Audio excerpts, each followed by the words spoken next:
let us say hello to the man who is everywhere these days, world-renowned, incomparable, often imitated, never duplicated, the great Andrew Schulz. Wow. Thank you, my brother. Oh, that's amazing. Thank you so much. How are you, my man? Oh, and the big Dove is here. My brother, M.O.T. Thank you so much, guys, for coming in. They told us Schulz wants to come in right now. He doesn't want to wait. Yes, fuck yeah. Let's go, man. You know, I'm here. I nice miss to you. see you. Good to see you, too. Welcome to the new home. You like our beautiful new digs? Yeah, actually, I like how it looks like the old digs. Yeah, it looks actually exactly So like I the old don't feel digs. like you've went anywhere. But it's a different spot, different location. The building is way better, by the way. Yeah. Location is, Thank you know, I grew up a block from here. Is that true? Yeah. Really? Yeah, spent my whole childhood here. Like NYU area? Before it was NYU. Oh, yeah. wow. Yeah, NYU bought up the whole area, which is awesome for my parents. Their dance studio used to be here. Yes, that's right. I And- have a lot that I want to talk to you about your parents. Sure, yeah. In particular, since you bring them up. But can I just say, Yeah. so like I like to do my research before. I like to see what my guests are talking about. With you type in Andrew Schulz interview on YouTube, it is literally it is like a list of like 45 in the last 10 days of all the biggest names. Yeah. And all of them are like million views. It's like crushing everything. But it's just like, oh, and he went there too, and he went there too. Holy shit! And there he is with the fucking All In guys, and there he is with Bill Maher, and yo man, this is like an epic run. I'm sorry to everybody who's had to look at my face when they open their phone. I mean, it's apologize. unbelievable. No, it's been a while. It's been cool. Are we Very the cool. last Very cool. ones? Or, like, is it? Not at all. Are you There's- kidding okay. me? I know, but I like that. I like being last. Really? Well, just best for last. Yes, definitely. Save this up. Definitely. Okay. Yeah. I had to reach out to you to come on the show. That is absolutely. It a is- lie. that is It not- It is. Did I not have to reach out to you? This is something that I would do to someone, and I know what you're doing. I reached out to your man Dove when I saw you on Raw, and I'm like, I'm not going to bother you because you're such a big shot now. The last time you were in studio, you have grown exponentially. Oh, hold on. And then you texted me right after, so Hold he on. probably told I you. texted you during Raw. It was during Raw, I which I was texted very you excited about. during, and I was like, hey, what a crazy. That was like an So insane you said, thing. how'd I do? Yeah. I mean, I almost got mauled out there. Yeah. You know what I mean? We'll get into that too. By Yeah. the way, you know how But my point is, you didn't text me. You texted Dove. because I thought, What? You're the A-list celeb, and he's the guy who's more on my level. You and me are boys for years now. I go to the Daniel Ricciardo thing. He's there, not you. I was there. You were? Oh, I'm so sorry, Daniel. We did that and I've apologized, Dan, but we did that the day after the Kendrick thing went down, and I felt so bad because all the stands were in the comments about this beautiful little pop-up thing that he did, yeah. and I was like, and he's like, will you come by and do this thing with me? And I was like, yeah, sure. It is what it is. Sorry, Danny Ricks, we love you. He's the man. I the love that guy. But I was actually showing my family. I'm like, I know this guy. Yeah. In the middle of this angle with Logan Paul, and that's when you texted me. You know how cool I look to my kids? I'm like, this guy. I was like, come here, come see. This is my friend. And you texted me in that moment. Yeah. Gave me some massive cool Well, points. yeah, I was trying to connect with you. Thank you. Because I know what a fan of wrestling you are. I am. So one of the first people I'm reaching out to is you. Thank you. Like, can you believe this thing fucking happened? So how did it happen? I think Logan pulled some sneaky shit. Oh, you're gonna work me? No, kayfabe. no. In all seriousness, we were have you ever seen anybody seated there? We had different seats. We were sat behind McAfee, Okay. and then at the last second, it gets switched, and they're like, "You're actually gonna be front row," and I'm like, "That's awesome." My wife is there. Yeah. Dove's there. Vol is there, and I'm like, "This is great." Mark Shapiro. Mark is next to it. yeah. It was just, we're like, oh my God, this is incredible. And my ego believed, I was like, oh yeah, they're treating me right in my hometown, whatever. And then when Logan starts to talk to me, and then I see everybody booing the fuck out of Logan. I'm like, I know he's not going to put this shit on me. I've done the Garden. This is your home. Yeah, don't bring me into your villain shit. Right. There's even a moment, I think, where the camera comes to me, he's talking to me, and I'm like, what's going on? And then one of the producers hands me a mic, and I'm like, what? And then he tries to pull me into his shit like I'm on his side, and I can't lie to everybody at Madison Square Garden. I can't do that. No, I also thought it was your a people. pretty fucking selfish thing to do, and a kind of part-timer thing to do, if I'm being honest with you. What do you mean by that? Just he's phenomenal wrestling. Don't get me wrong. It was fucked up, but he was really good at he's unbelievable athlete. This guy, even the shit that he does in the ring is incredible. But he is a guy who's in and out. And there's guys who have been there for 30 years. Yeah. They're committed. They're going to Buffalo. They're going to every single fucking Wichita. city. And then it just felt like, okay, here's another moment I can use. Like, is WWE the thing that he's going to do forever? Is he just using this? Am I a friend of his who I thought, for a while? Or is he just using me for some moment? So I was like, fuck that. I'm not going to play into that bullshit. Okay. And then he yanked me over that fucking, whatever that thing is, in front of my wife, which is crazy.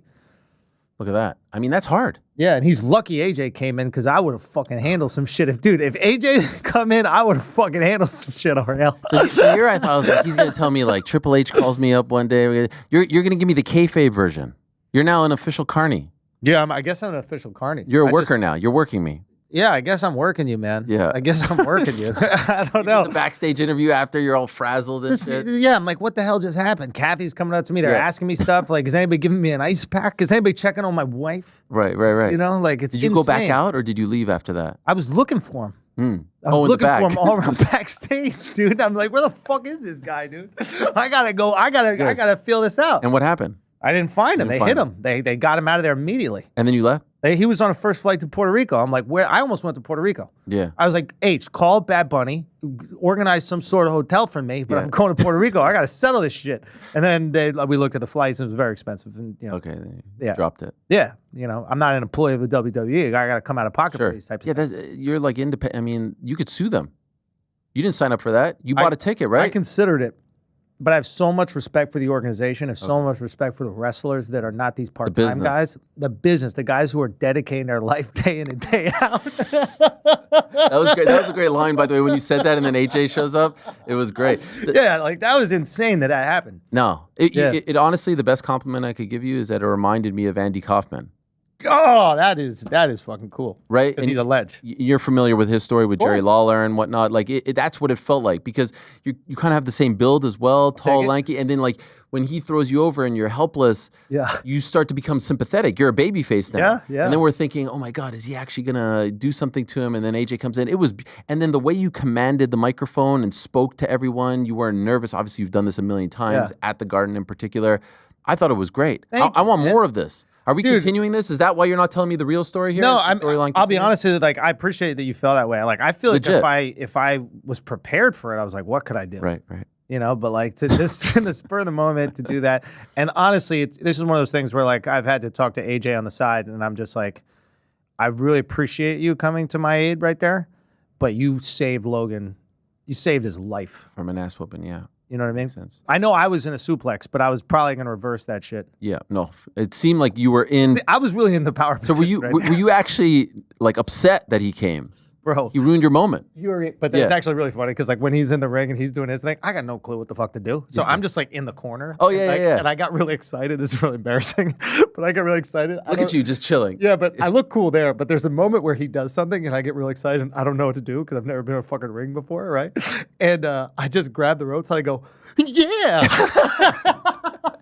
Like your ultimate warrior, but like... I didn't know, like, do we jump this guy? Like, what is my role in all this fucking thing? So, yeah, but it was cool. How much fun was that? It was the fucking best. Honestly, watching it live, I haven't seen it live since I was a kid. Oh, wow. Right? And, like, being that close, I think that if you're a casual, like myself with wrestling, the illusion is everything is really, really padded. The floor is really padded. The ring is really, really padded. It's not made out of concrete, no, but like, I don't care how padded something is. If you're falling from 10 feet onto it, hell yeah, it's gonna hurt, right? So seeing that in real, like someone getting getting speared, and then outside of the ring, just hitting that like cushion or whatever. I think that like we tell ourselves these lies, like, oh yeah, it actually doesn't hurt that much. Like, no, it is painful what they're going through. Yes, and yeah, that hit me in a different way. Like, I'm just sitting there in the front, just like watching this whole thing go down. I mean, the whole Seth Rollins thing at the end was unbelievable. Yeah. I mean, it was unbelievable. When Roman came out? Yes. Oh, my God. The place popped, right? Deafening. And also, like, the crowd is so aware of shit. That's another thing I like. Like, wrestling has become meta. Like, when I was young and you were young, there was this, there was like a little distance between the audience and like what was happening, like the choreography, the storytelling.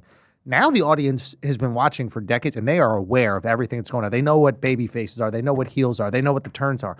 So it's like you almost have to lean really far in order to catch them. Like you have to let them know that you're in on it, they're in on it, and then trick them again. 100%. It's very meta. So people love when the wrestlers are like breaking the fourth wall when it's like a work shoot. You know what I mean? What does that mean? What is that? So like a work is like, okay, we're gonna go out there and we're gonna have a match. Yeah. But then it turns into like a work shoot where we're not sure if it's real or not, where it feels like it's a shoot. A shoot is the real thing. Yeah. People were saying that with me. Yeah. No, well, it's insane. Yeah. You were legit shooting. There was no work there. That was all real, 100%. That's the thing. Yeah. They were accusing you of working. Yeah. But you're not in on it with Logan. It's not like afterwards you guys dapped each other up and said, good job. I almost took a flight to Puerto Rico. Yeah. To get my revenge. Any chance you show up at Mania to get the revenge? You know he's going to be there. Easter weekend, man. You can't do that. Yeah. You can't be bothered. It's Easter weekend, No, so I definitely will not be going to WrestleMania. That's all I'm trying to say. I definitely won't be there. So if anybody shows up there where you don't see their face or whatever, that kind of stuff, that's not me, because I'm with my family in Santa Barbara. My wife's family's from Santa Barbara, so we're gonna go celebrate Thanksgiving out there. Passover too, right? Because you have to. For you guys, I'm gonna shout out for y'all. Thank you you know what I mean? you. Yeah. By the way, the number one rule, like when someone at the beginning of the show always says, like, yeah, unfortunately, so and so is not here. The number one thing is they always show up. Oh, really? So like, they always say that. Well, then I'll be there. I know you are all here to see Roman Reigns. He's not in the building, and then like 10:59, he shows up. Always. I mean, they're just so good at the storytelling. They've got the whole thing figured out. Did you get a chance to see like the behind the scenes? Because the couple times that I've been backstage, it is fascinating to watch everyone do their thing. Right, like these like larger than life guys in their tights and everything going. I mean, wow. Just when I went back there, just seeing people look like they were getting ready and getting excited, and it's also not dissimilar to like the Vince doc. There's a room with a little TV, and Triple H is looking at the TV. It's just not some like crazy green room where all the cameras and everything feed into, and there's 17 different things. It's just he's watching the same thing you're watching on Netflix. Yeah, it's wild. It's kind of crazy, right? Yeah. I saw you with Amanda Serrano. Yeah, that was awesome. That was awesome. She's so delightful. Yes. Like really sweet. And yeah, I'm excited for that fight. You gonna go? Yeah, if I'm in town, I'll definitely go. I think that they're phenomenal. I think it's weird doing an all-girl card. Why?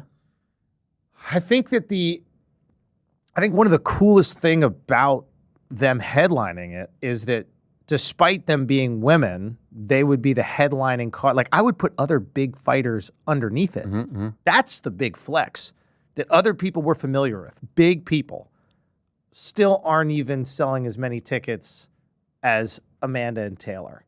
Like to me, that's the super flex. Not that it's like all one gender and this is the first card of all women. Like who cares? Like I go to see boxing. I don't go to see women boxing. Right. I don't go to see man boxing. I just go to see what the best fight is. So I think making it a gender thing, to me, it's like undersells how big that's going to be.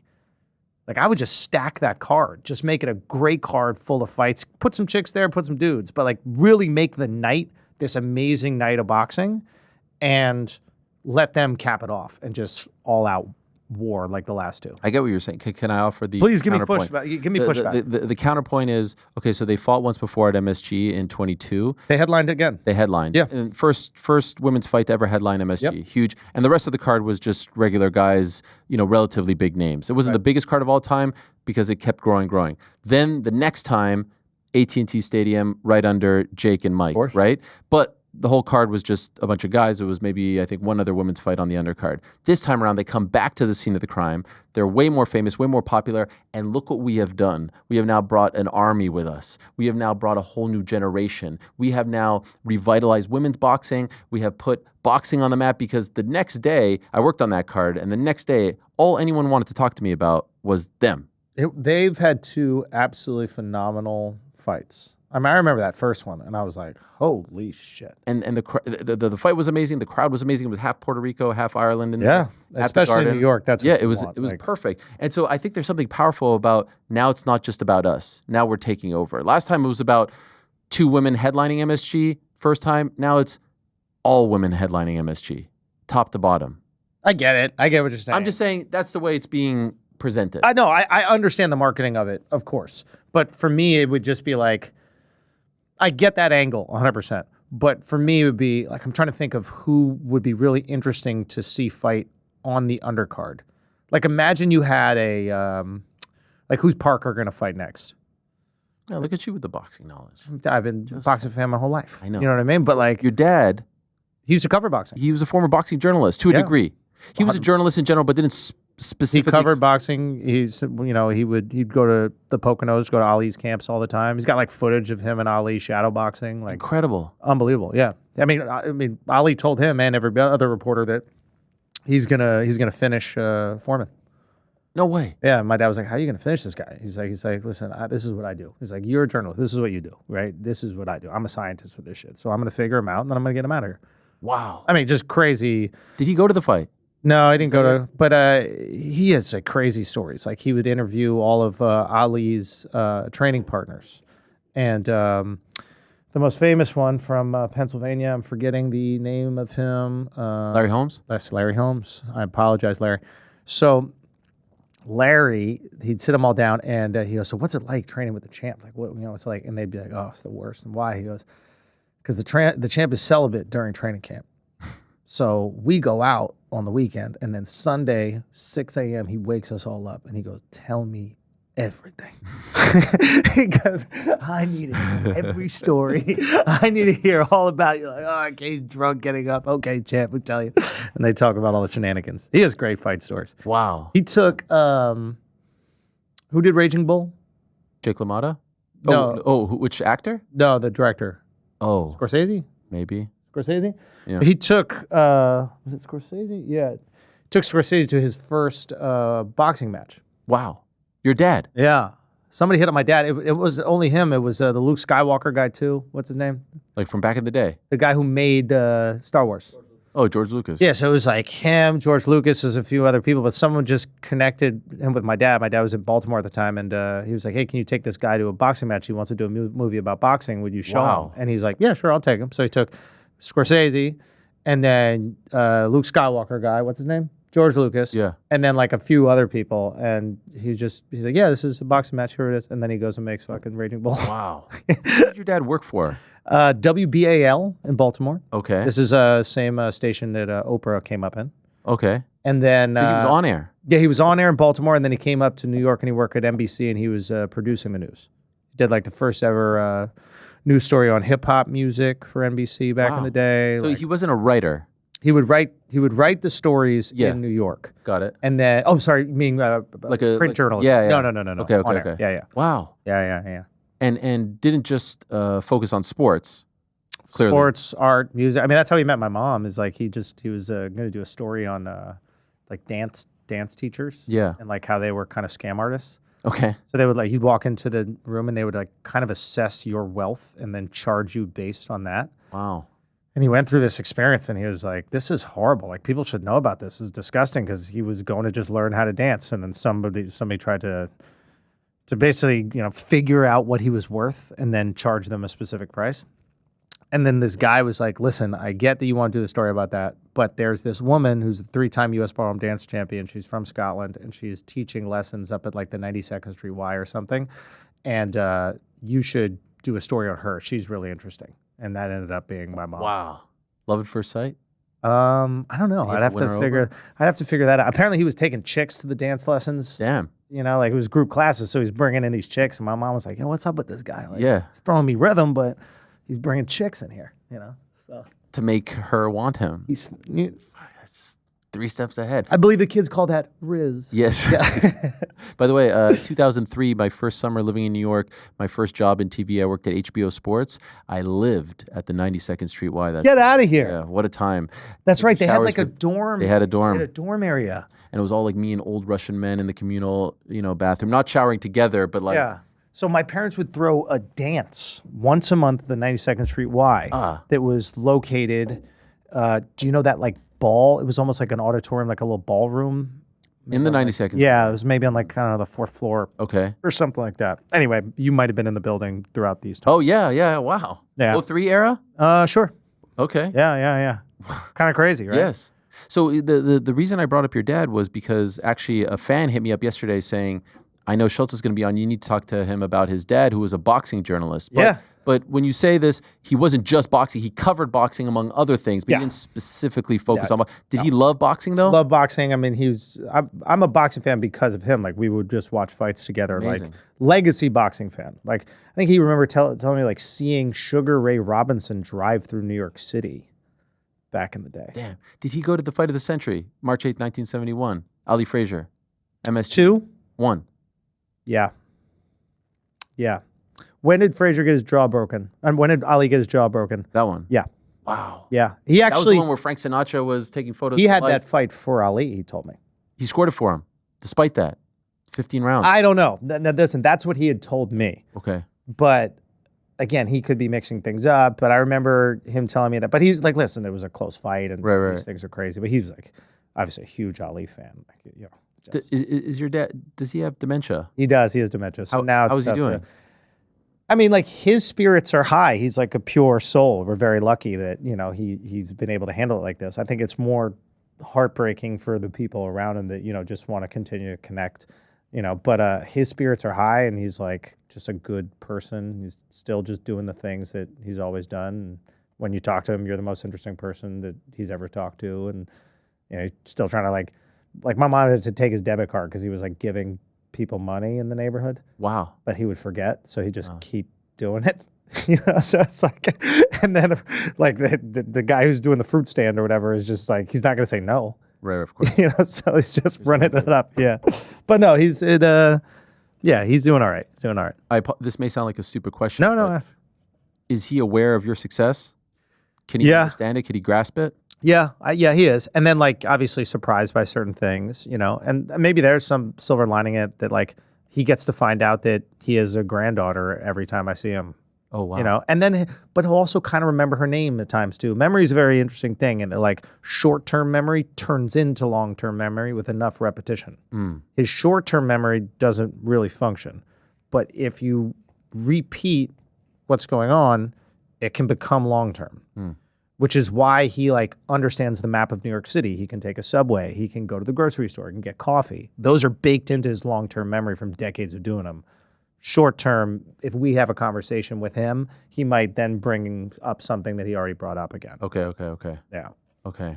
I understand from talking to people who have family members that it's almost harder on you than it is him because he's not aware that he has this, right? Yeah, I guess I don't know if I would ever like want to say that because it's Sure. almost like I'm making myself the Yeah, victim. It's yeah, like yeah. clearly, you know, he's the one going through the thing. But yeah, you know, he's just like an amazing human. So you want him to just live the rest of his days in like pure bliss.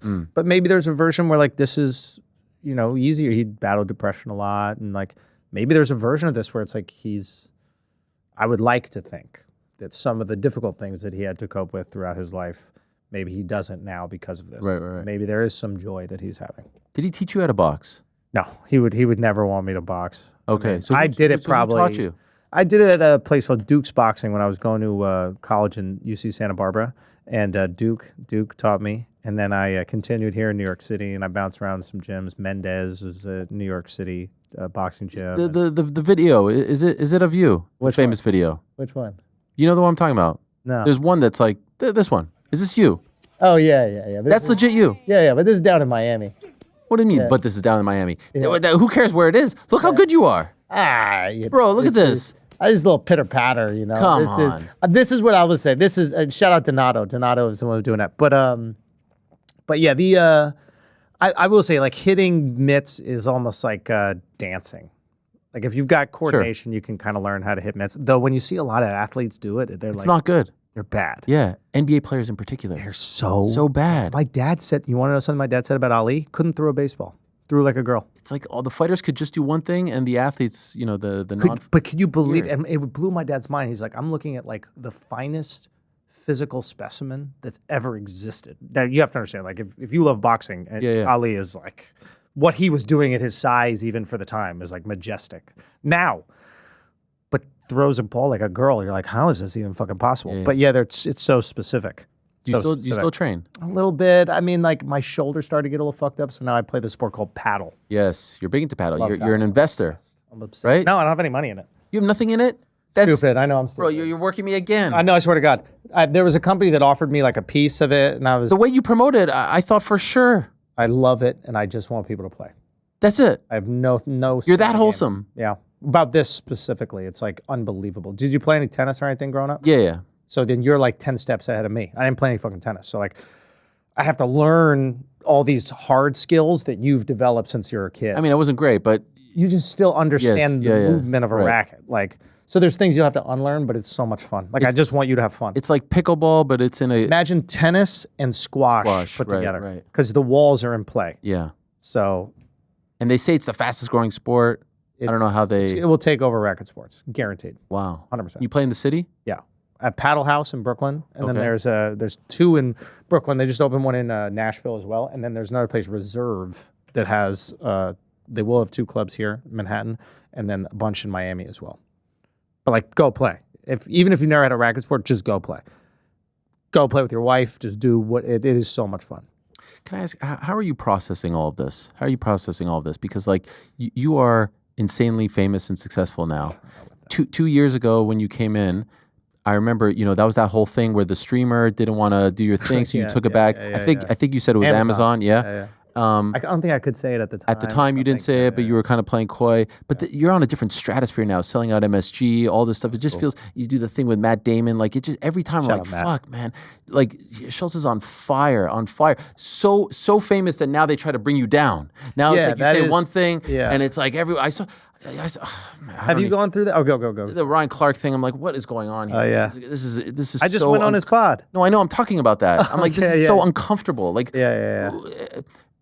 we could get to that in a moment. But the thing is, like, you are so successful. How do you come... I had a great day yesterday, and I was just talking about it at the beginning of the show, and it, like, is 1/10 as great as one of your great days, in the sense that I had my hero Bret Hart on the show. I saw that. I was so excited for you. And then I went to the Knick game with Action Bronson. Yes. I don't get to have the perks that you have courtside, but he brings me along sometimes as a +1. And if you would have told 1994 Ariel Helwani that he would interview Bret Hart, his hero, on his show with his name on it, and then go to a Knicks game, my favorite team, at the end of the day at MSG, that's my dream day as a 12-year-old.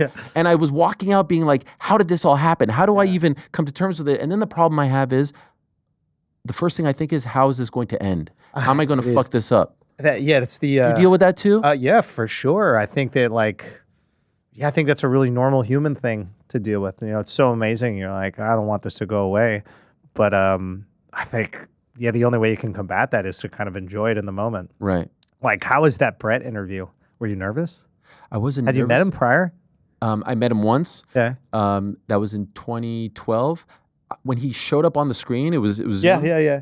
Like, my voice cracked a little bit because I love the guy. And can you tell me what was so compelling about him for you as a wrestler? I grew up in that era too. Yep. But like was it the way that he would sell? Was it the storylines? What did he represent for you? Okay, so it's a good question. Thank you. I don't want you to turn the tables on me like you did to Shannon Sharp. You like trolled that interview. Like it ended up being the Schulz show with Sharp on it. I watch it all, just for the record. Okay. And shout out to my brother David, who adores you. I love you, bro. Yeah, and he's very happy and excited that you're here. I'm not trying to turn the tables, but it's a good question. I am interested in people. I'm not so narcissistic that I'm going to remove my curiosity just because I'm what was it about him that made him so special? So WrestleMania 4, that's in 1988. I'm 5.5. I'm just looking. I'm just thinking. Yeah. I'm 5.5, and he's in a battle royal. Now, he was part of a group called the Hart Foundation. Yep. It was him and Jim the Anvil Neidhart, a sort of like yin and yang, like the brute guy and then the excellence of execution. And they were cool. Like the pink, the black, the hair, the glasses. They were cool, and so I kind of just dug them. But on that day, they were bad guys. On that day, he thought he won. And then there was a guy named Bad News Brown that crept up behind him. So he's like celebrating, thinking he's the last man in the ring because it's a battle royal where everyone gets thrown out. He didn't realize there was one guy left. So Bad News, who's another bad guy, who they actually had teamed up together in the match to like get rid of other people, turns on him, hits him with the ghetto blaster, which was a move where he hits him in the back of the head with him, and then throws him out of the ring, and then beats the crap out of him, and then Bret is so upset that he breaks the trophy and all this stuff. But on that day, I felt something about, like, I felt like he was wronged. And that's the beauty of wrestling. So I became now emotionally invested in his journey to get over on over bad news and then to become the champ. And so I told the story yesterday when I would go to the doctor's office as a young kid, I would be nervous about the shot. My mom would say, close your eyes and think of something that makes you happy. I would think of him winning the title. He was my happy place. Like that's how much I adored this guy. Yeah. And then there was something about the way he represented this country. That's right. He was Canadian. Yes, that's and right. he was like all about values and like, we do it the right way. And he was just damn cool. And then of course he gets screwed again in '97. The screw job. Is this the one that they portrayed in the Vince doc? They portrayed in the Vince doc. I was there as a fan in the crowd. You were there? Yes. Because it was in Montreal. It was in Montreal. Holy shit. I'm sitting in the freaking rafters being like, what the fuck? So you get your heart broken again? Yes. So it was like that. And then, of course, his brother dies in the accident. He has a bike accident. He has a stroke. He falls on his head. Like a lot of shit has happened to this guy. And I just love him. And I want to give him a hug. Yeah. You know what I mean? Because he is really the best. And so there's just something about that and being a youth and falling in love with someone and falling in love with what he represents and being taken by it all when wrestling was real to me and all that stuff. Yeah. He just reminds me of that. And then my next great love was the Knicks and Patrick Ewing. And so on this same day going from just heartbreak after heartbreak. And the Bills. The 90s were awful. It was 4 straight Super Bowl. It was, bro, it's like everything. It's almost, I invite this. My favorite buildings were the Twin Towers. Yes, that too. Love that. Awful, right? Oh, my baseball team doesn't exist, the Expos. The Expos, of course. The Bills lost 4 straight while my brothers were Cowboys fans, so you can understand how torturous. And then the Knicks, and they're Bulls fans. It was awful. I've not had any joy in my life. So I have to celebrate these moments. And that's why I always think it's going to end poorly. That's why I can't appreciate any of it. It's awful. It's the truth. Can't something go right? Do you know what always comes up in my feed? It makes me laugh every single time. Is you're interviewing Rampage, and Rampage is talking about how ripped he is, and he brings up his shirt, and you made the same sound that you just made now, and Rampage, and hits Rampage, and he just goes, hold on. Did he just fucking man, he's the best. Can you tell me what was going through your mind when you him? I'll tell you a better part of that story. Tell me. So he loses to John Jones that night, UFC 135 in Denver. And we were always cool, but we had this sort of like contentious relationship, but it's still but it fun. was playful. Yeah. I see him in the back after the fight, and usually after the fight, you don't ask the guy for an interview because he's licking his wounds. Yeah. And I was like, is it possible? He's like, yeah, come here. So we go into his locker room, and so I'm doing this. It's not live, obviously. It's a taped interview, and I'm about to start, and I always start the same way. Ariel Helwani here, backstage at UFC 135. Right before I start, he leans over to me and whispers, and he says, make sure you say how I lost. Make sure you say how I lost. So I was like, all right. Like usually if I'm talking to the loser of the fight, Ariel Helwani here with Rampage Jackson. Tough fight tonight. I try to like sugarcoat it, not to make sure you say. Add salt. So I say Ariel Helwani backstage at UFC 135 with Rampage Jackson, who got submitted tonight by John Jones in the 3rd round via rear naked choke. I go very specific. He's like, hold on, man. Why you got to bring up how I lost? You fucking asshole. He played me. But that's how brilliant he was. In the moment, 20 minutes after he loses a title fight, he was smart enough to know that. That's good. So that was the relationship we had. Okay, that's good. So, that's great. Yeah, it's like Howard Cosell and that's the greatest Ali. Compliment. Yeah. Because Cosell knew it, and he was able to lean in, and they were able to be 100%. great dance partners. Yeah. You gotta. I mean, you don't have to, but like ideally, when you can have that relationship with like a really popular figure, I imagine that's when it's the best. superstardom. Oh yeah. Yeah. Had that with Connor. Had that with Dana for a long time. I wish you guys would just be good again. You put in a word. Yeah. What do you want me to say? Are you kidding me? Ariel's pretty cool. Of course. That's easy. Let's show the world. There's that so much forgiveness friction. exists. Yes. Yes. Look at everyone. There's What do you ceasefires happening all over the world. What do you think he needs in order to mend that relationship? Nothing.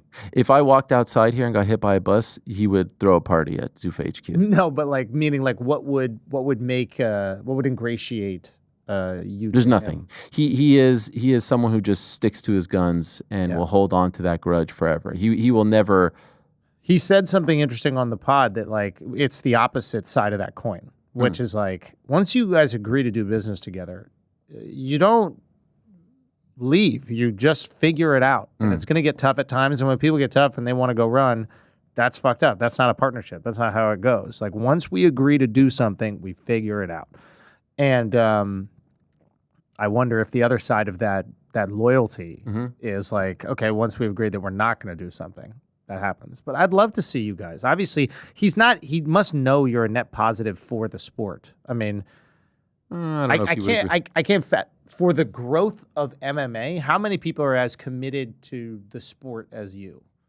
I think he would say he'd be very happy if I mean, he would probably say to you that I'm irrelevant, that I don't exist, that nothing I do matters. And then if I did leave, he'd be like, yeah, and so what?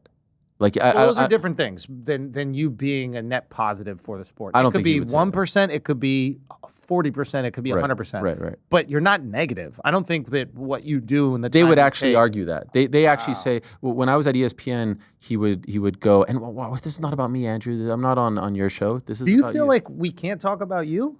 Not on my show. Why? Because you're the guest. So? We're just hanging. No, I know, but I like to give you the courtesy. One of my big pet peeves when I listen to all these shows, because I adore interviews, is when the host makes it too much about themselves. I never ever do that. But you're the last person to do it. I know, but I think in the beginning we've only talked about me and my life and that kind of stuff. And even my father is very generous to even ask questions about that. But like, I think now we're just at the point where we're having a beer and we're just talking. No, that's what you want. That's what you always want. Yeah, but so don't feel guilty of that at all. I feel like you set the tone where it's like, hey, I'm interested in you and I want to make this about you. But like, I'm interested in your relationship with it. And I'm also tangentially related to that. Like here, I'm this person where like, obviously I love Dana and I love you. Yeah. And I'm like, it's a bummer. Why can't we get this thing back, Yeah. on track? When I was at ESPN, they would always say that I was being too negative, that I was making people less interested in the sport. But their interpretation of negative is I talk about fighter pay, I talk about free agency. That to me is just like general fodder. That's sports talk fodder, right? I get that perspective. That's not malicious. So like from your perspective, it makes perfect sense, right? You're going, okay, I want these guys to make as much money as possible. You're like, I think this is a fair thing to assess when it comes to WNBA players. It's a fair thing to assess with UFC players. Like, I get that. Sure. And then if I was to make their argument, I'd be like, yo, we're finally getting this thing up. Right. We're finally starting to make some money. We're finally killing it. Look, we're about to achieve our dreams. And then we got this guy who's doing things that they perceive as like chipping away from about to have that major, major, major success. And I could see them interpreting that in that way. Is that fair? I mean, everybody's interpretation is fair because that's how they feel in that moment. But is that what I think you wanted? Do I think you want the UFC brand to be chipped away at? No, I don't think so. No. But I can see where that would happen. Does that make sense? Like we got a restaurant selling pizzas, right? And then you're like a person that you've been coming and eating pizzas at the restaurants for decades, and all of a sudden you're sort of like, they're changing the sauce, they're doing this, and I'm like, I'm about to sign a fucking deal with Domino's to have distribution around the country, and I got this one guy who's been eating here forever that keeps telling me I'm changing a recipe for the sauce. But at the same time, you are a critic of food. Right. So part of your job is not to build up that specific company, or that restaurant, but to build up, not to build up, but to accurately reflect the positives and the negatives as you see fit. Hey there, sorry to interrupt. Just want to remind you, if you haven't already, please do hit that subscribe button.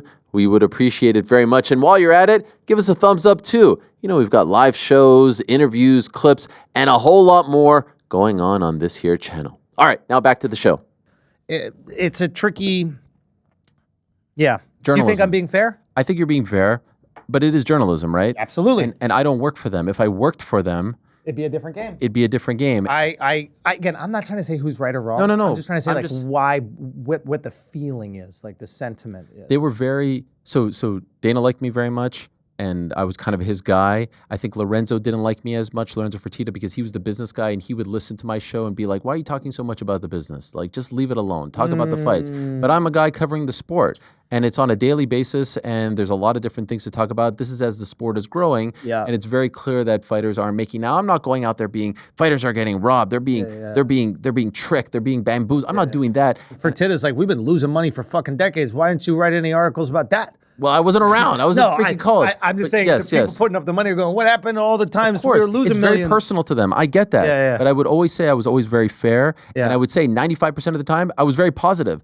I've literally devoted my life to talking about this show, talking about this sport on this show. I think that's when I say the growth of the sport, net positive. I think it's the fact that you are contributing time to this sport, which at one time was a fledgling sport. Like if you look at the ESPN ticker, You had to hit more to even see MMA. Yes. Now you see those gloves early. Yep. And it's like an unbelievable thing. And you must credit them for creating that. 1,000,000%. He's unstoppable. Dana's like an unstoppable force. I've never seen, I don't want to say I've never seen anything like it, but like only the most successful people I know have that type of like relentless energy towards things. Like after having him on the pod, I started to understand it. And I was like, holy shit. Yeah. I'll be honest, a lot of times I thought like CEOs were like, you know, educated, right place, right time. I didn't realize now what I hear from a lot of like investors where they're like, I'm just investing in the CEO. Because even that business that they're pitching me, they might change it, but they're going to make something work. You know what I'm saying? Yeah, of course. So, yeah, I feel it's just tricky. I just wish you guys would just come back together and everybody be happy. Yes, it's a very short We'll make it life. happen. We'll make it. It is short. Yes. And to see where the sport has come, like we need to be able to celebrate that. And there's many different people that contributed to its growth. Do you still watch it as much? Oh, yeah, every single time. Every single. Who's your favorite right now? You know what's weird is like for a little bit I was like hesitant to talk about Alex because I love Izzy, like you know. Yeah. But now they're boys. I think they fighters have this relationship that none of us can understand. Like they have a weird bond even when they've beat each other up. Right. Where it seems like some of them are really able to connect. And I think it's a very different level. Like ego is gone. Once we know who can do what or both have done it. But yeah, he's just like really engaging and entertaining, even outside of the fights. Oh yeah. So yeah, I really find myself connected to him. I love Sugar, but also I love Dvalishvili. I'm one day going to pronounce Merab. it right. Like Easy. Merab's got these like he's got this like really if you follow his Instagram of course, religiously, yes, he's like hysterical. His skits are great. He's really come out of his shell because he was never like that until is that around a year ago? He just started doing these videos and huge. Yeah. All fighters need to do some form of that. They don't always have to be. Dude. Yeah. The days of like being a quiet athlete in fight sports are done. Right. You need to go out there. Like the Miguel Cottos, Miguel doesn't make close to as much money as he made back in the day now, knowing what personality brings to the gate. Yeah. And that's not to say that he wasn't a prolific, brilliant boxer. I mean, I think Miguel Cotto is the only guy I've seen hit Floyd Mayweather consistently with a jab. He's the only boxer that I've seen Floyd's head snap back consistently with a jab. Like, do you think of Miguel as a jabber? No. You think of his body shot, left hook to the body. We're talking about Miguel Cotto. It's the left hook to the body. That jab, like I couldn't believe I was seeing it when I saw that fight. And but he is a like more stoic, quiet guy. Yeah. And if you want to sell fights, you got to make some noise. Best boxing match, best MMA match. Like, which are you choosing? Like the best of boxing, the biggest fight possible. Maybe it's Canelo Crawford coming out in September, or Islam Topuria. Like, what do you prefer more right now? Because clearly you love boxing. Really? At the highest level, I love boxing. Wow. If I have to watch people that I'm not familiar with, it's MMA every single time. So this is what I say about MMA. It's like at MMA, the bottom of the card is just as entertaining as the top of the card. Yeah. And you have no clue who they are. If you can get me to be entertained by people who I don't even know, you have a real product. We've been to boxing matches our entire life. The place is empty until the last two people fighting. Yeah. I go to these MMA fights. It is packed for the prelims. Yeah. It's not even like, and I'm talking about New York City. We're not talking about some other podunk town where they got nothing to do but go and sit through the prelims. I'm like, people got dinner at Carbone. And they're going, no, give me a 5 o'clock reservation because I need to be out of there by 7 so I could be at the MSG by 7:30 or 8. That to me is you have like a real product where people are interested in the people they don't even know. That connectivity that you described with Bret Hart doesn't need to exist 100% for me to be interested in the card. Okay. With boxing, I need to be really interested in the fighters. Like I need to be locked in, or I just find them to be so prolific that I'm committed and I want to see it. Maybe there's something about their journey I really like. But if it's the highest level, I prefer boxing. Who's your favorite fighter of all time? Boxing? Either sport. Just like your guy. I mean, I would imagine it's boxing. It would be a boxer because of how you grew up. Yeah. Like, who's your guy? Like who's your Bret Hart? Roy was my Jones? favorite. You ever Roy meet was him? my favorite. We had him on the podcast. Not in a person. I met him on we had him on Zoom. Okay. But yeah, Roy was my favorite growing up. I mean, like I had his like boxing shoes. Oh, he was the man. Remember those Jordans? Oh, yeah. He used to wear. Remember that one day where he played in a lower level basketball and then game? came in. Yeah. Yeah, Just that was freaking out incredible. on the He was helicopter. he's just like, that was awesome. Just watching him, that was just amazing. So When he yeah, fought John Ruiz when he went up to heavyweight. unbelievable. Like, that was unbelievable. Yeah, him but also Floyd. Like I think Floyd is I think I really? maybe told you this before. I think Floyd is the greatest great. Like I think Floyd is better at boxing than Stephen Hawking was at science. Wow. I don't think anybody's been as great at a thing as Floyd has been at boxing. Really? MJ? Yeah, I don't think it. I mean, MJ lost. Not in the finals. Yeah, but you got to lose to even. You know what I mean? Sure, of course. Yeah. like obviously it's different. 82 games, this, that, and the other. Floyd never lost. Yeah. I've seen Floyd get wobbled like a handful of times. He got wobbled by Zab, DeMarcus Chop Corley, and then Shane Mosley. And that's it. Yeah. In a sport where if you were a centimeter off, lights out. Lights out. He made 3 quote unquote mistakes in a span of 50 fights, and he's 40-something years old. Like, it just doesn't happen. Yeah. And it's just, he's also like mechanically perfect. That's the other thing. Like, if you're just a purist and you're one of these guys who like, I just like fundamentals, he's Tim Duncan and Michael Jordan. He is Jokic and Anthony Edwards. He's everything. And when he was at lighter weights, like knocking people the fuck out. So, yes, as he went up in weight and he had the hand troubles, like, okay, he's not just knocking people out, but there was times where everybody was getting knocked the fuck out. Right. So I think he's the greatest great. I feel like an asshole because you've been here for like 45 minutes. I haven't even mentioned. You don't need me to plug your Netflix special. No, we don't have to talk about it. But it's incredible. Thank you so much. It's so good. It's called Life. Yeah. Did it hit number 1? No, we got to number 2, man. So there it is. We saw the thing. It's at number 2. It's like I think right before. Running Point came out. What the hell is Running Point? No, it was a big show. That's what I said at first. I was like, what the fuck is this show with Kate Hudson? And then I was like, I need to know what kind of numbers they're doing. And it was like globally number 1. No, it was big. It was big. My producer Jordan watched it last night. I've been telling them for weeks to watch it. Yeah. And do you know what you're right next to? Maybe on his. I don't know what it says about his algorithm, but this is on his screen. It's you going like that next to Schindler's List. What is it? What does that mean? Great friends of the Jews. Yes.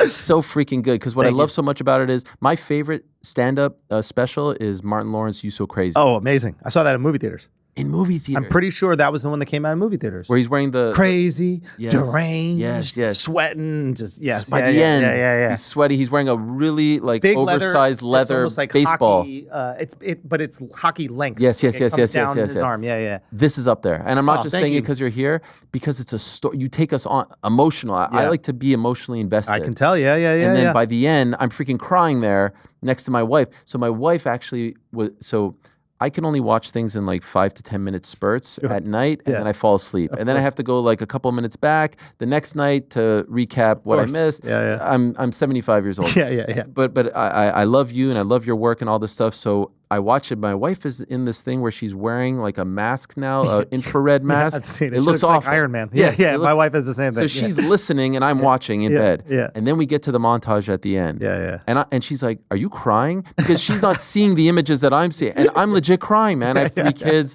I adore my children. Yeah, of course. And the journey that you take us on is really something amazing. What I was wondering was, your wife totally okay with that? Like, it's very personal. Yeah, I think if it was, obviously, for anybody who doesn't know, we're talking about the journey of getting pregnant. So we had a fertility journey. I like to call it fertility journey, not infertility. Sure. Just like a spiritual journey is not an unspiritual journey. Right. You're achieving that, right? Of course, yeah. But, my sperm sucked. So that made it way easier for me to talk about. If it was her issue, I don't think I could tell the story. Okay.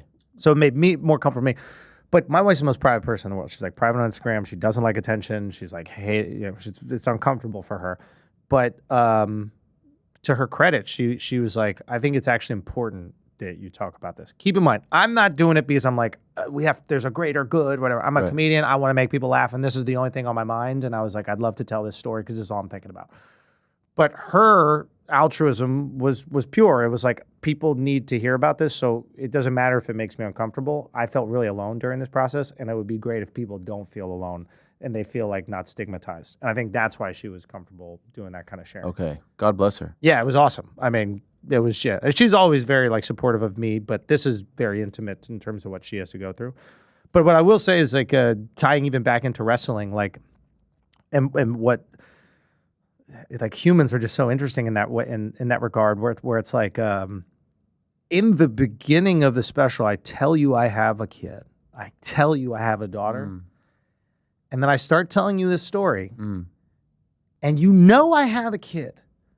But there's a part of you watching go, is this gonna, is he gonna have a kid? It's like, you've seen the picture. Brilliant. But, and that is wrestling.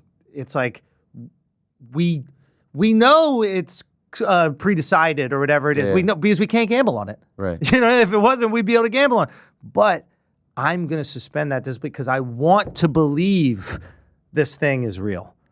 I want 100%. To believe. And there's something about human beings, we get caught up in it. And yeah, it was, I don't know, it's just really cool to see people react to it, and all the people who went through certain things, like all the messages I get, like I even get like emotional reading them. Like, people had way tougher journeys than us. Like, we had a very, I don't want to call it easy, but compared to people who've been trying for 11 years and then they finally have a kid.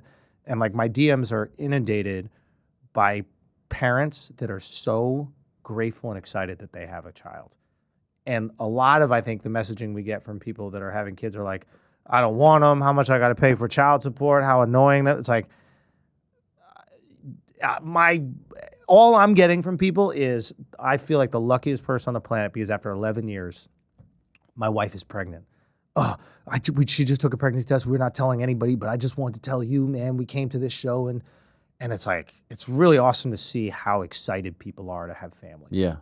And I don't know if that is promoted that much. And maybe it's not as funny to promote that, but it feels really good to see how connected people are. Unless you're Anthony Edwards. Yeah, Anthony's paying them off. Have you see that? He's paying the whole 18 years in one shot. You know, the tricky thing is like, I don't want to like make excuses for people being young, but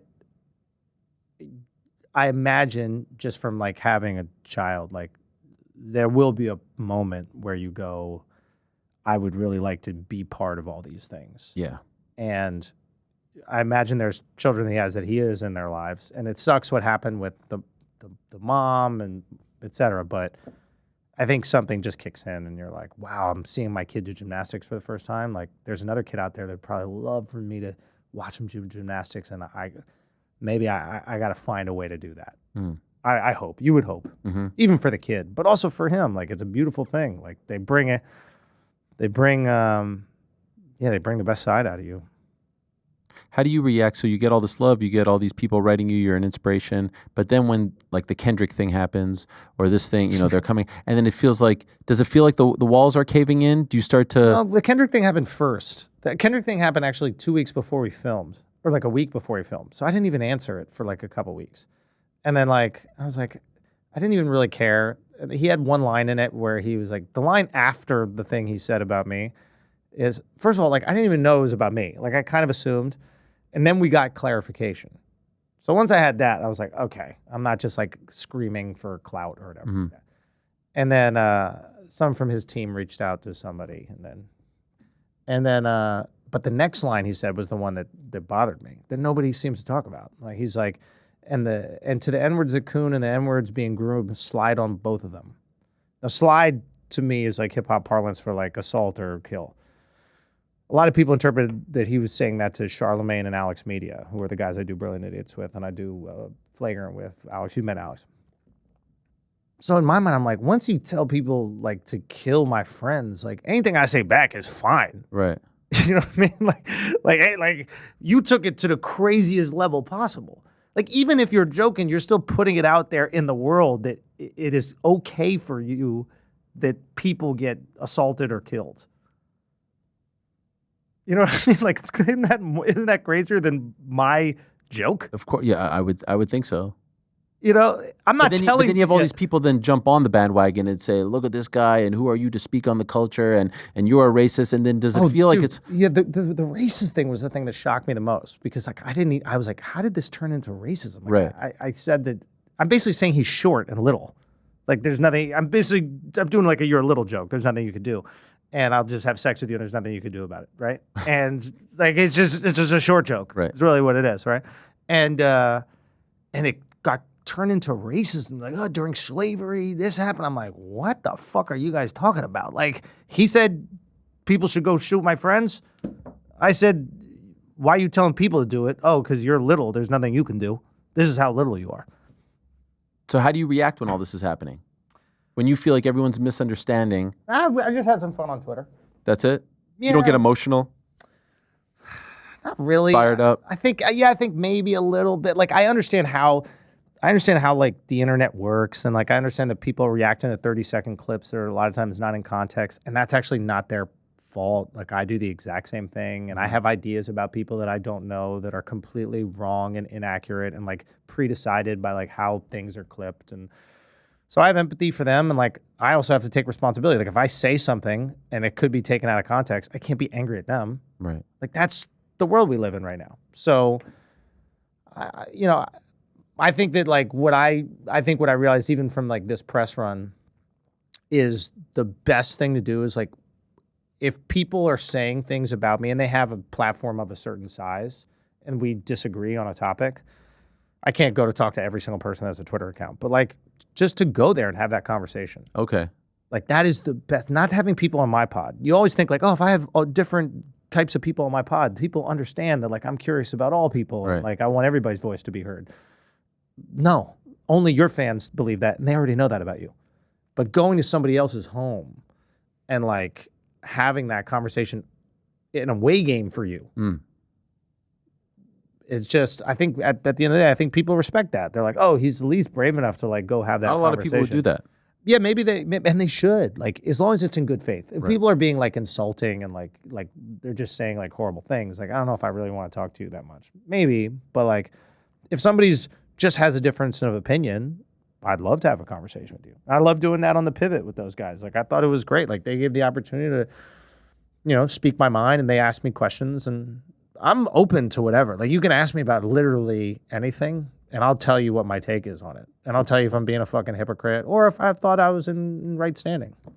My favorite of all the interviews that you did, the litany of interviews, other than this one, of course. Can I guess? Yeah. Barry Weiss. Yeah. I knew it. Yeah, of course. I know it. I'm a big fan of that pod, and as you all are. Well, listen, we got to support our own. I didn't know. Listen, I didn't know that she was. I didn't know she was lesbian. Yeah, which I think makes she doesn't present as at all. I mean, she doesn't. Well, we love you, Barry. I subscribe to the Free Press. Yeah, I enjoy what she She's great, does. dude. But I love. You know what her. I loved about it so much? She still hasn't gotten to have a wife. Yes. Oh yeah, we were working on that. And she put out a disclaimer. She was. It was like, a great one. Yes. Get him. Yes. This is what I do. She was very confident that this was going to be. And I believe, if I'm not mistaken, I forget what it's called. You remind me of this term, but there are certain deeds that you can do, and if you do this many of them, you get to heaven. You get to heaven, yeah. It's not a mitzvah. It's called something else. Like a shidduch. Shidduch. Yeah. I think if you do, 3? Yeah. You do 3, and introducing someone to their spouse is considered that, right? Yeah. Now, that is odd. Because I think it's great. You did. Just 3? Yeah, but sometimes that spouse might be like the cause of the majority of the pain in that man's life. Listen, so why do you get to go to heaven and he's living in hell? you bring them to the dance, and then they have to deal with it. Is there what is the books after the Bible? What is it called? After the Bible, like the New Testament. Like in Islam, it would be the Hadiths, but you guys have the like the Talmud. Yeah, we got to look in the Talmud for that. Yeah. We got to look in because if you introduce somebody, it's a bad marriage. I think you take the shidduch back. It's more shit than shidduch, if you ask me. What I loved about it though was that it didn't feel. Sometimes when you're on with a different comedian, it feels like you're almost trying to one up each other. You know what I mean? And with her, she was interviewing you, and you're talking a little bit about life, about politics, and it just felt very chill.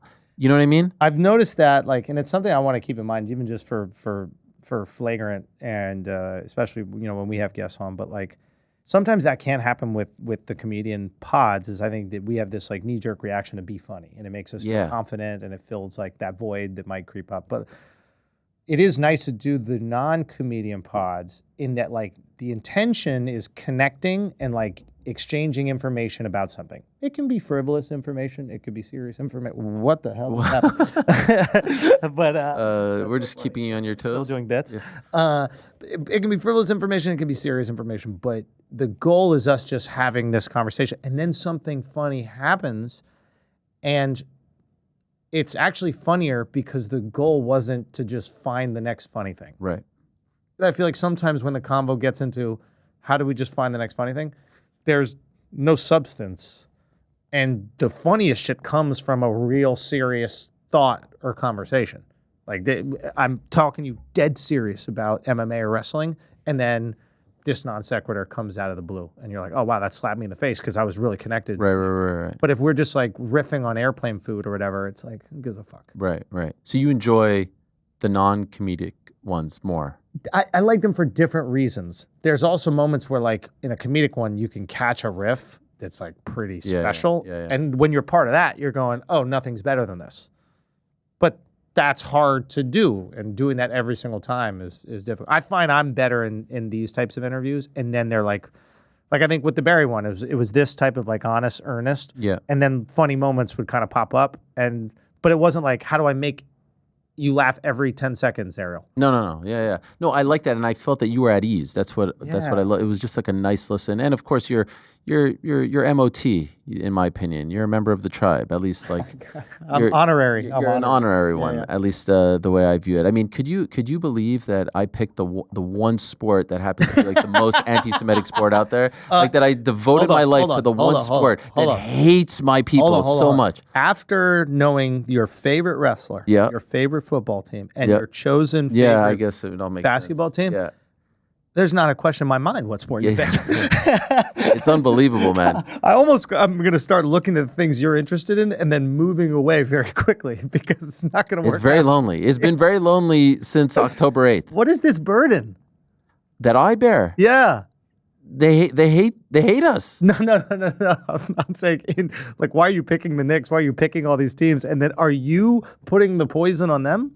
No, or I is don't. life suffering, and this is something that you have to learn and deal with. And until you learn and deal with it, we will not be victorious. This is ingrained. This is part of my DNA. My mom escaped Beirut, Lebanon. My father escaped Egypt. My grandparents were kidnapped by the PLO in 1980 because they were Jewish. They were put in jail, and then they were let go because a friend of theirs was friends with one of Yasser Arafat's wives and put in the word and let them go. And they went from the jail cell to the airport to Canada and never returned. So these stories are ingrained in your family. Legit. And I watched, this doesn't necessarily answer your question, but I have watched them react to what has happened over the past year and a half, and I've seen the trauma come back in their eyes, and they never thought it would come back. Have you seen what Montreal has become? And my parents live 5-10 minutes away from where that stuff goes down, and I see them talking about like how nervous they are at night. Yeah. That they're going to come for them. Because why? Because they're Jewish. This isn't an Israel thing, and I'm not trying to get on my heart, but like it's very uncomfortable for me to see them living through it all over again. Yeah, I think like the best way, I don't know the best way, but like a way to describe it is like there are certain people that are deeply affected by what's happening in Israel and Palestine, especially in Gaza, but also the West Bank. And they're deeply affected, and they have a political opinion on it that they should be absolutely entitled to having. And that's okay. We can criticize countries. We criticize America. We can criticize Britain. We can criticize Israel. And we can criticize the government in charge of Palestine. It was a terrorist organization, Hamas. So these things are okay, and it doesn't make you anti-Semitic to do that. But there are also people who are anti-Semites that are part of this conversation, and they're using these things as justifications for their anti-Semitism.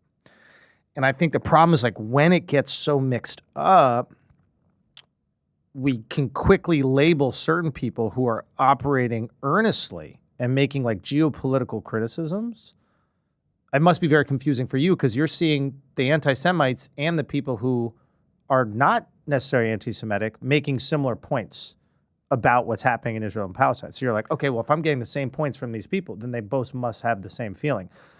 But in reality, it's okay to be critical about what's happening in the world. And it's okay to take certain positions, and it doesn't mean that you hate all Jews. And there are also people who just do. Like, we can't act like there's not anti-Semites. Like, if there's if you ask somebody, like, are there people who are racist to black people? There's nobody in the world that would go, no, that doesn't exist. Right. Like, okay, so we do know that hate exists. We do know that hate exists towards certain groups.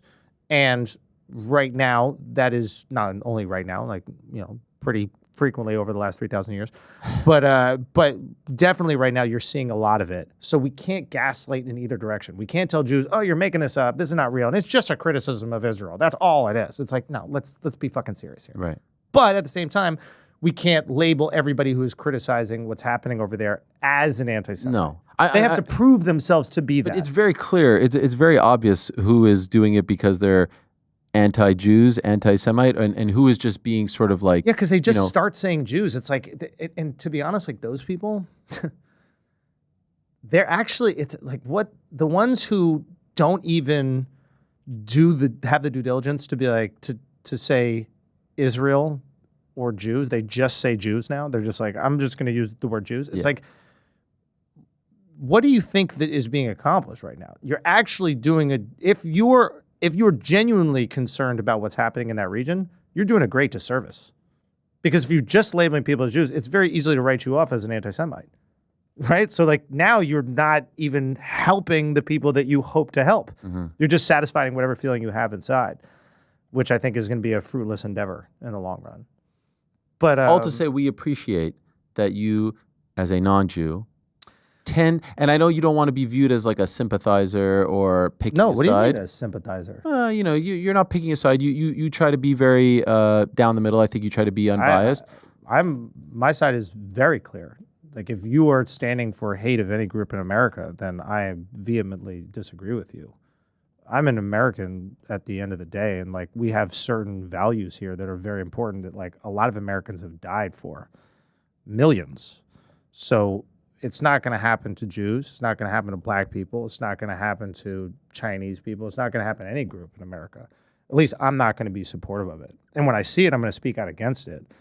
And just because there's a couple of people who think they're like internet sleuths and they completely understand the geopolitical struggles that are going on in the world. Are we really am I supposed to believe that the guy who played fucking professional poker now perfectly understands what's happening geopolitically over the last 200 years? Like they get it all. They figured out the whole fucking system. Like to me, that doesn't seem like, okay, it's all figured out. But at the end of the day, like as an American, I can't be like, oh yeah, it's okay because this group is doing it now. Either you're against it for all, or you're supporting the hate. Simple as that. Yeah.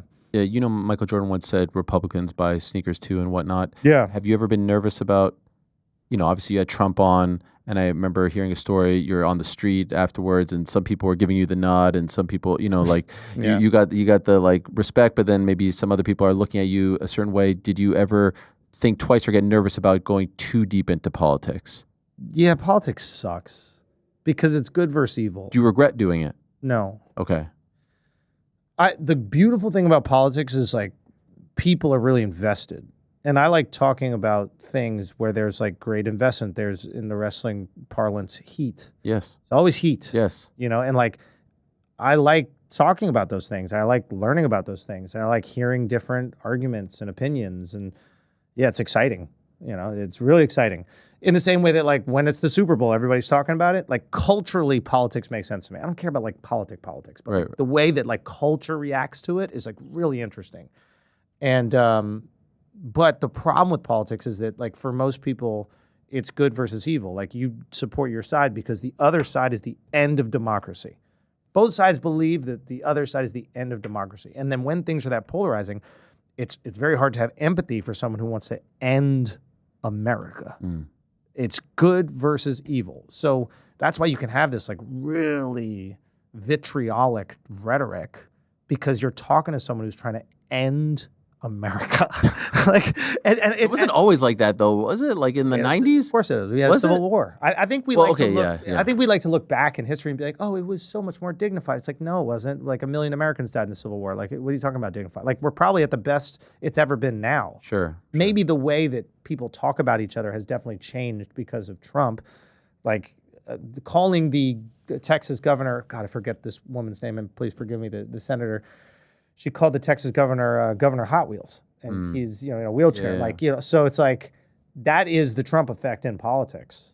Like where it's like you could say whatever you want, and you can get these like, and Americans, we laugh and we're invested and all that kind of stuff. So whether you think it's good or bad doesn't really matter. It's how people react to it.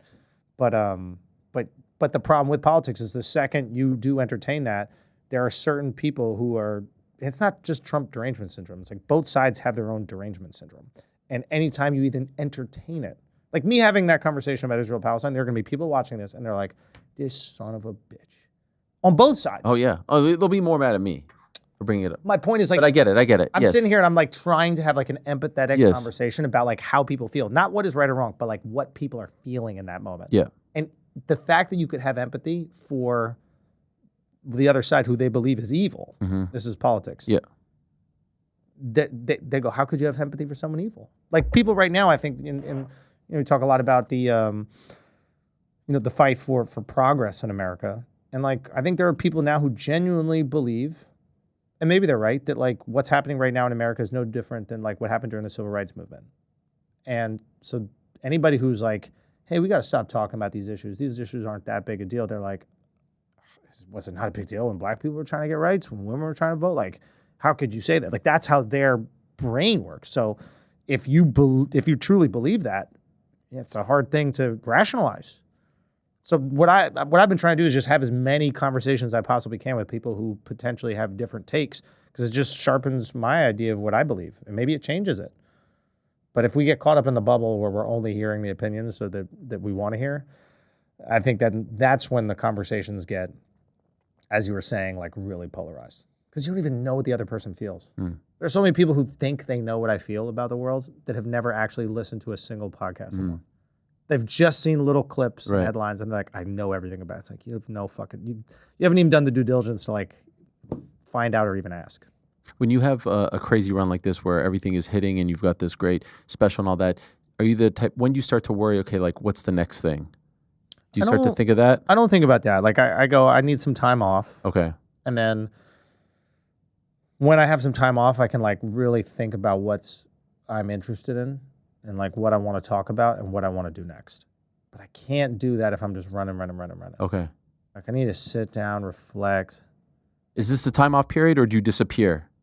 I don't disappear, but like the time off period probably starts like next week or two. Yeah. Okay. I think that's when maybe we start. And I'm still doing 3 pods a week. I'm still doing all this stuff, but I can start going like, what do I want to talk about? Like, what is impacting me? Is it, about raising my kid? Is it what's happening politically? It's like getting people to talk to one another and finding out. Yeah, I just got to feel it out. I don't know what it is. I don't know what's happening. Movies? Yeah, we're gonna develop something. Oh yeah? Yeah. What do you got? To do a movie. I'd like to do a movie based on the story in the special. Ah. And you act in it as yourself? I think so. Howard Stern-esque. If I think I'm good enough, yeah. I think you'd be great. That'd be cool. Who's better than you at playing you? Yeah, I might want to play the meatball though. Yeah, that guy's kind of fun. You know what I mean? Like, some characters so that are good in make us cry, and then he comes back. I mean, it's he's a legend. Perfect storytelling. Thank you. Would your wife be in it? No, but she's like, who's gonna be me? Yeah. And then she's like, and by the way, there's no sex scenes. I'm like, well, we're trying to make a bit, Yeah. Trying to make a baby, you can't. How do you do that? No, she's like, it starts at the IVF. I'm like, all right, we'll just figure it out. You know what I mean? She's like, wait, this is great. Yeah, well, I want to develop. How far along are we? Not really. I don't believe. I think you're working me again. No, I know. Probably sold. No bullshit. Nothing sold. Like it's just something that I'd like to develop. I think like with the success of the special, we've been very fortunate that there's a lot of people that like to work on it. Yes. But I want to choose the right people, and I want to make sure it's the right script. I think that like the female journey in it needs to be explored way more. Like, obviously, this was my perspective, and there's things that my wife went through, but it's really about like what the dude is going through when your sperm is not swimming and things you got to do to get your wife pregnant. But whenever I talk to chicks who have gone through this stuff, they have these great stories about like they're taking the hormones and this one girl said the hormones usually make you crazy, but this one girl said it was like the weirdest thing happened. I was like, what? She's like, people said they like me more. Oh. It's like, okay. So when I kept hearing these stories from the women about what's going on, I was like, oh, we got to explore that part more. And that's what you can do in a film, right? Is like we can open up the different worlds. So yeah, that to me, I like the idea of storytelling. So whether it's on stage doing stand-up, whether it's, literally talking about things that have happened in our lives on a podcast, where it's fucking wrestling, or even film, which I think is like the highest version of the art. I don't think there's a better way to tell a story than displaying it. So that would be very cool in my life to make a film. Yeah. I live in a bit of a bubble here where I talk to a lot of fighters all the time, and there are a few people that I've met outside of the fighting world who I'm genuinely proud to say, like, I know that guy. I know a little bit about that guy. Yeah. You're one of those guys. Oh, thanks, man. Action is another one of those guys where I'm inspired by you. I'm so happy for your success. Genuinely, like when I saw you on Raw, I was like, this is fucking great. I hit you up during the show. I know. I just want to let you know. And I was showing it to my kids. I was heartbroken that you hit Dove up before me. I didn't want to bother. I didn't know what, you were hurt. He beat you up, all this stuff. I would have texted you beforehand if I knew it was going to happen. I would have been there. Yeah, but I didn't know. I didn't know it was. You know what I mean? Like if I'm. But I just want to let you know, I would have jumped over to help you. Like he didn't, which I thought was a little bit sus. Right though. He was taken aback. Can you believe that? No one since I'm 18 years old. 18 years old. All he had to do was jump over and take down Logan with me, but he didn't do shit. Had to be some guy with the long hair. AJ, man. Who you don't even know. Dude, I didn't even know this guy. I thought he was Australian. Yeah. You know what I mean? Then I find out this guy's like a superhero. But I told him, I was like, listen, I need you out of the way next time. You actually saved Logan. I know you got beef with Logan, but let you cook. Him. I let him cook. Yeah, no, but next time let me cook. Yes. Let me get this working. Let's see. But I'm retired. I'm retired from wrestling. Okay, all right. Yeah. I look forward to seeing you in a couple weeks at WrestleMania. You're the man. Thank you so much, Andrew. Peace. Thank you so much. Congrats on all your success. Thank you. So happy for you. Thank you for coming in. Thanks for watching this video. Before you go, if you haven't already, hit that subscribe button for us. Also, give us a thumbs up. Leave a nice comment. These things go a long way. And while you're here, do check out the rest of the channel. We've got live shows and full interviews, clips, and a whole lot more. We're doing big things here, and we appreciate your support very much.